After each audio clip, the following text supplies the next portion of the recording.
ነገ ጸልያለሁ፣ ነገ እንደ ጌታ ፈቃድ፣ ነገ ዛሬስ በጣም ነፃ ነች፣ ነገስ የማይሸከመውን ሰጠን። ከዛ ሲነጋስ ነገ እንላለን። መጸለይ ነው፣ ዛሬን ጀምር። መወሰን ነው፣ ዛሬን ጀምረው። ባትወስኑ ለመወሰን አስቡ። ዛሬ የሆነ ጫር ያርጋችሁ ምልክት ይተወላያችሁ ላይ ካውንት አታረገውም። እግዚአብሔር እንዴት እንደሚመልስልህ አንተ ህይወት ላይ ኖርማል ውሳኔ ወሰነ፣ እግዚአብሔር መንፈሱን ሳይሰፍር ይሰጣል። ያ አንተ እኮ እዚህ ጋር እኮ ለኮ ወሰነ፣ እሱ ሲመልስልህ በመገኘት ይመልሰዋል። በህሉን ነው ይመልስልህ። እኔ ያለው ብሎ ራሱን ይሰጣል። ወደ አንበሳ ጉድጓድ ስትሄድ ስሜትህን ማወቅ ትችላለህ። እግዚአብሔር የፈለገውን የሚያደርግ ሉዓላዊ አምላክ ነው እኮ ነው ትምህርቱ። ዳኒ እኮ እሱን እኮ ነው እያለ ያለው። ህይወት ነው ለዳንኤል፣ ለእኛም ጠቅሰ መሆን የለበትም። በፍጹም ነጋችን በእግዚአብሔር እጅ ነው። በኋላ በእግዚአብሔር ሰርችበት ማለት ወስኑበት። አሁን ነገ ሲነጋ ከነ እዳው አይነጋም። የተሸነፈ ነገ ይመጣል። በልጣው ይነጋል። አሳይመንት የለብህም። ነገን በቀኑ ላይ ደግሞ ባለ ነገር ላይ ደግሞ ገዝተህ ትቀጥላለህ። ስለዚህ እግዚአብሔር ከውሳኔያችሁ ጋር አብሯል። ስለዚህ ወሳኙኑ፣ ጨካኙኑ፣ የውሳኔ ሰው ሁኑ። በዚህ አይነት ኬዝ ነው እያወራላችሁ ያሉት። በዚህ በአምላክ ኢሹ በተቀበላችሁት በወንጌል እውነት ጉዳይ አትደራደሩ። ክርስቲያን መሆናችሁን ብትናገሩ ምንድነው የሚመጣው እናንተ ላይ? ከስራ ነው የምንባረረው? ማን ያባረራል ዘንድሮ? አገሩ ሁሉ እኛ አይደል እንዴ? እውነቴን እኮ ነው። አሁን እኮ አለመሆን ነው ምናልባት የሚያባርር። እኔ በጣም አሁን ማንም የሚነካ የለም። እነዚህ ሰዎችስ መሆን የሚያስገድልበት ሰዓት ላይ ነው የኖሩት። መሆን ወንጀል ነው እንደዚህ መሆን። ይገደል እየተባለ ይኖራሉ። ሞት ሲመጣ እየተራመዱት ማለት ነው። በላዩ ላይ ሊሞቱ ይችላሉ እኮ ሻገር ዘለላው እያላቸው። ከውሳኔያችን ጋር ጌታ ይቆማል።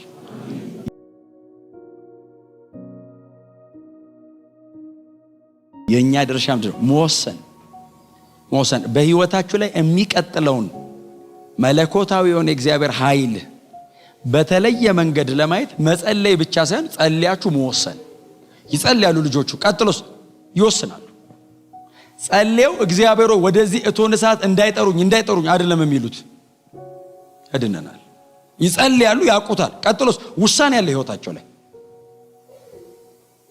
ከንግግራቸው ወደ እግራቸው መጥቷል፣ ይኖሩታል። ክብር ለመንፈስ ቅዱስ ይሁን። ስለዚህ እኛን ይሄንን ያክል አልጠየቀንም። ከዚህ በበለጠ መንገድ ግን ሊታይብን ፈልጓል። ኦሬዲኛ ቦርናጌነን ኒው ቴስተመንት ላይ ነው ያለነው። መንፈስ ቅዱስ በእኛ ያደረብን ሰዎች ነን። ከነዚህ ልጆች ከነበሩበት ኪዳን ጋር አሁን እኛ ያለንበት ኪዳን ሊነጻጸር ራሱ አይችልም።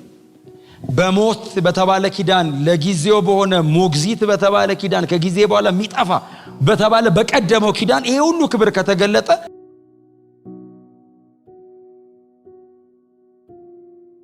የክብር በተባለ ዘላለማዊ በተባለ በክርስቶስ በተጀመረ እየደመቀ በሚቀጥል እያበራን በመንቀጥልበት ኪዳንማ እግዚአብሔር በምን አይነት መንገድ ነው ራሱን ማሳየት የሚፈልገው? በእነሱ ዘመን በጣም እነሱ ይፈልጋሉ፣ ጥቂት ነገር ነው የሚታየው። ዘንድሮ ትንሽ ነው የምንወስነው፣ ብዙ ነው የሚታየው። ርቀቱ በጣም ሰፊ ነው። ይሄ የጸጋው ዘመን፣ የክብሩ ዘመን፣ ማዳኑን የሚያሳይበት ዘመን በጣም ትንሽ እድል ከሰጠውትኝ በጣም ብዙ የሚሰራበት ዘመን ነው። ክብር ለመንፈስ ቅዱስ ይሁን። ይሄ ሁሉ ለትምህርታችን ተጽፏል። በምንም ተአምር እችን ማለዳ እንዳትረሷት። ምክንያቱም ነገ ጧት እንደዚህ አይነት ጥያቄ የሚጠይቃችሁ ነገር ቢመጣስ እርግጠኛ ሁኑ።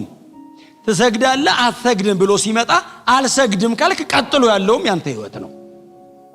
ከእቶነ እሳት ውስጥ ገብቶ መውጣት የሚለው ቁጥር ከዛ በኋላ ነው ያለው።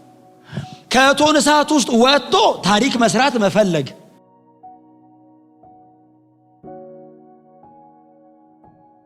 እዚህ ጋር ደግሞ ለመወሰን መፍራት፣ ሁለቱ አብሮ አይሄድ። እዚህ ጋር ከጨከንኩኝ የሚቀጥለውን የእግዚአብሔርን ክብር ማየት እችላለሁ። ወስኑ።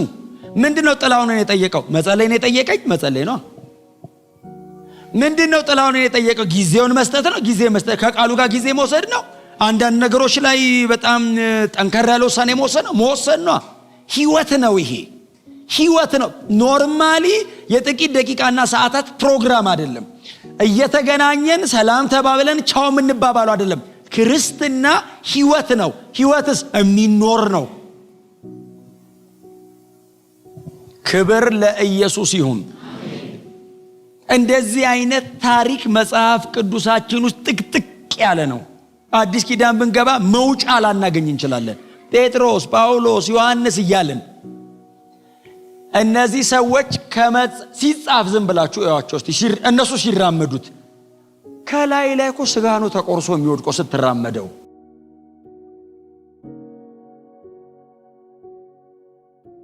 ወደ አንበሳ ጉድጓድ ስትሄድ ስሜትህን ማወቅ ትችላለህ? ምንድነው ፊልም የምታረገው? እንደሚያድንህ አይደለም እኮ የምታስበው፣ ልትበላም እንደምትችል እኮ ነው የምታውቀው። እግዚአብሔርስ በቃ ምንም በቃ የፈለገውን የሚያደርግ ሉዓላዊ አምላክ ነው እኮ ነው ትምህርቱ። ዳኒ እኮ እሱን እኮ ነው እያለ ያለው። ቢያድነንም ባያድነንም አምላክነቱ አይቀንስም። እኔን ስላላዳነኝ ከመንተኑ የሚወርድ እኔን ሲያድነኝ ከፍ የሚል እንደዚህ አይነት አይደለም እግዚአብሔር። ሲኖሩ ታስባችሁታል? ህይወት ነው ለዳንኤል።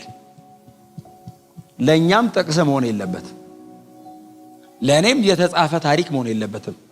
ፕራክቲካሊ ህይወት መሆን አለበት። መኖር መውረድ። ባቢሎን ኖሮታል፣ አዲስ አበባ እንድገመው። አሜን ነው። እነሱ በዚያ ደረጃ እጅግ በጣም የህይወት ንጽህና የሚጠይቅ ጠንካራ ቦታ ላይ በጽድቅ ገዝተዋል። እኔና እናንተም እግዚአብሔር ባስቀመጠን ቦታ ላይ ኤክስፔክት በሚያደርገን መንገድ እንቀጥል።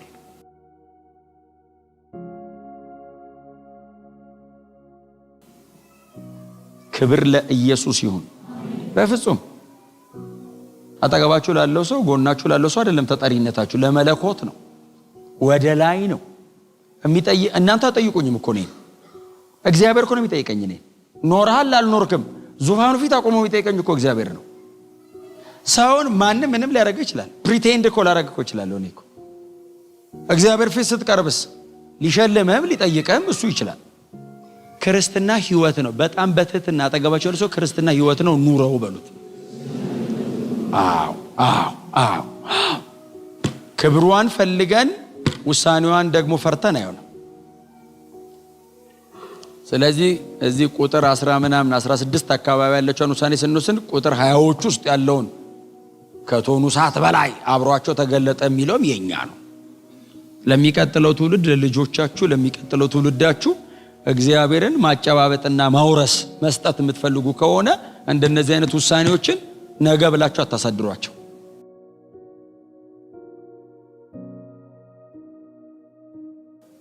ዘር ነው ይሄ። ዛሬ ዘሯለሁ ነገ ይበቅላል። ዛሬ ወስናለሁ ምንም ጥያቄ የለውም። እንኳን ጄኒዩን የሆነው መንፈሳዊ ዓለም ይቅርና ኮራፕትድ የሆነው መሬት ራሱ ስንዴ ሰጥቶ ገብስ አያወጣም። እዚህ ቤት በጽድቅ ጨክነ ወስነ ክርስቲያን ነኝ ኖ በፍጹም ብለህ በእግዚአብሔር መንግስት ላይ ጄኒዩን በሆነው በዚህ ንጹህ መንፈሳዊ ዓለም ላይ ጤናማ ዘርዘርተ 100 እጥፍ አይደለም 400 እጥፍ ነው ስንዴ የሚወጣው። አንድ ስንዴ ቅንጣት ወድቃ 400 ታይምስ ነው የሚወጣው። ይሄ መሬት ላይ ነው የምልህ። መንፈሳዊ ዓለም ላይማ በቃ ካውንት አታረገውም እግዚአብሔር እንዴት እንደሚመልስልህ። አንተ ህይወት ላይ ኖርማል ውሳኔ ወሰነ እግዚአብሔር መንፈሱን ሳይሰፍር ይሰጣል። ያ አንተ እኮ እዚህ ጋር እኮ ነው ወሰንክ፣ እሱ ሲመልስልህ በመገኘት ይመልሰዋል። በህሉን ነው ይመልስልሃል። እኔ ያለው ብሎ ራሱን ይሰጣል። በምን ታመጣዋለህ? ራሱን በምንም እግዚአብሔር ልታመጣው ስትወስንስ እሱ ነው ይመጣ።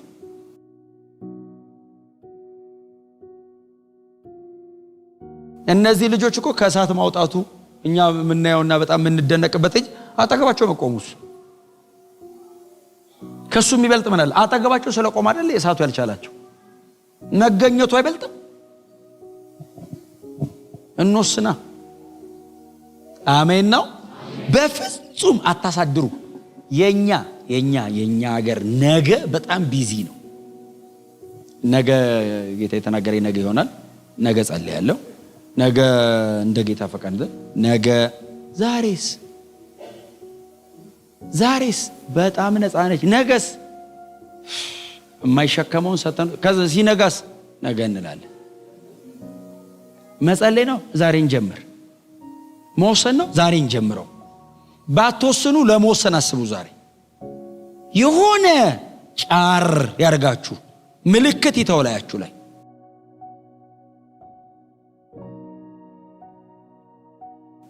ክብር ለኢየሱስ ይሁን። እኔ እጅግ ስለምወዳችሁ እውነቱን ነው የምነግራችሁ። ስለምወዳችሁ ነው። በእውነት ነው የምነግራችሁ። በእግዚአብሔር መንግስት ላይ ታሪክ የምትሰሩ ሰዎች መሬት ላይ ማንም ላይ ያጨበጭብላችሁ፣ ማንም ጎሽ ላይ ያላችሁ ይችላል። በእግዚአብሔር መንግስት ግን ነገ ስንገናኝ ሰማይ አክሊል ያለው ሰው። ምክንያቱም ይሄ መሬት ምን ሰባ እኮ ነው፣ ኦሬዲ ተጋምሷል።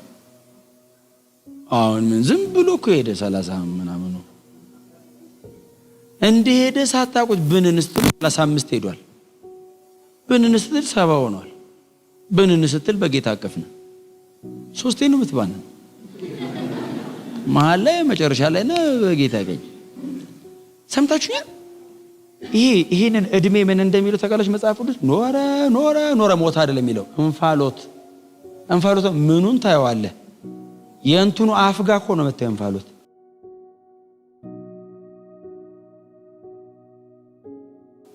ወደ እንትኒት ወዴት አታውቀው እንፋሎት ነው።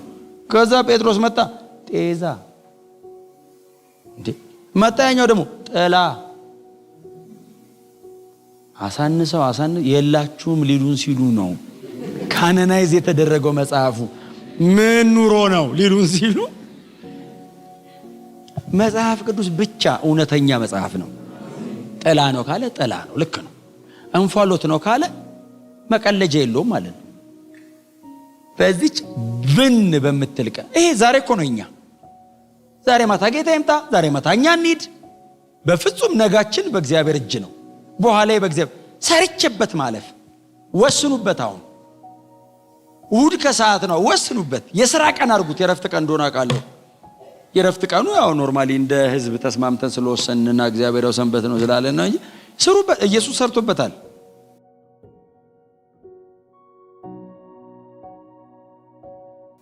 ሰንበት ሁሉ እኮ አልመርስ ይፈውስ። ስለዚህ እኛም እንስራበት። አሜን። እንስራበት፣ እንወስንበት፣ እንጸልይበት፣ እናንብብበት፣ እናገልግልበት። ነገ ሲነጋ ከነ ዕዳው አይነጋም። የተሸነፈ ነገ ይመጣል። በልጣው ይነጋል። አሳይመንት የለብህም።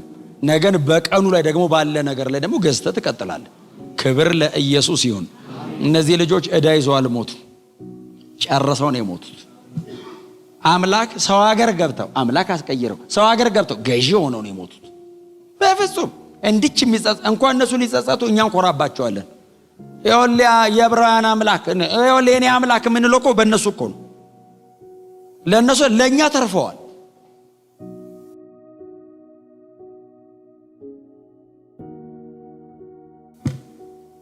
እርግጠኛ ነኝ ከእቶን እሳት ተርፎ ታሪክ አጽፎ ምድሪቷ ላይ ያለው ነገር ቀይሮ መሞት የማይፈልግ የለም። እርግጠኛ ነኝ። ታስታውቃላችሁ፣ ውሳኔዋንም ተወዷታላችሁ። ለጌታዬ ብላችሁ እንደምትወስኑ በጣም እርግጠኛ ነኝ። በእውነት ወዳችኋለሁ። እንደናንተ አይነት ሰው።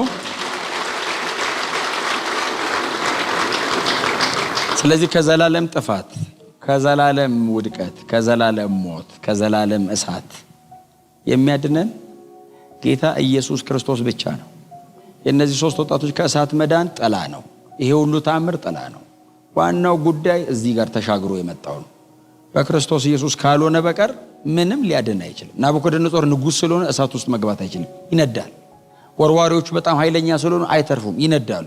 ብረት ነው፣ ይቀልጣል። ጠንካራ ኃይለኛ ነገር ነው፣ ይቀልጣል፣ ይጠፋል። እግዚአብሔር አብሯቸው ያሉ ሕይወታቸውን በእግዚአብሔር እጅ ላይ የጣሉ ሰዎች ብቻ ነው የተረፉት። ከዘላለም ጥፋት የሚያድነን ጌታ ኢየሱስ ክርስቶስ ብቻ ነው። ቴክኒካሊ በጣም ስማርት ስለሆንክ አትድንም። በጣም ቆንጆ ጥሩ አካሄድ ስለምትችል አትድንም። መዳኛው ኢየሱስ ብቻ ነው። ኢየሱስ ምንድነው መንገዱ? በስብከት ሞኝነት ነው። አዎ እሺ ስትል የዘላለም ሕይወት ታገኛለህ። ክብር ለመንፈስ ቅዱስ ይሁን። ስለዚህ በጣም ጥሪ ላደርግላችሁ እፈልጋለሁ። ምናልባት እንግዳ ይሆናችሁ፣ ምናልባት አዲስ ይሆናችሁ፣ በጣም ብዙ እድል፣ በጣም ብዙ በር አጠገባችሁ የተከፈተላችሁ፣ በጣም ስማርት፣ በጣም ጥሩ ሰዎች፣ ጠንቅቅ ያላችሁ ልትሆኑ ትችላላችሁ። ይሄ ሁሉ ነገር ተሰብስቦ ሰውን ሊያድነው አይችልም። ኢየሱስ ክርስቶስ ብቻውን የዘላለም ሕይወት ይሰጣል። ምንም እዚህ ቤት ያገኘነው ነገር ከዘላለም ሕይወት የተገኘ ነው። ከሱ የቀደመ የለም። የመጀመሪያውም የመጨረሻውም በረከታችን ይሄ ነው። ስለዚህ ለእናንተ ጥሪ ማድረግ እፈልጋለሁ። ሁሉም ሰው አንገቱን ዝቅ አድርጎ ባለበት ቦታ ላይ ማንም ሰው እንዳይንቀሳቀስ ይጸልያል።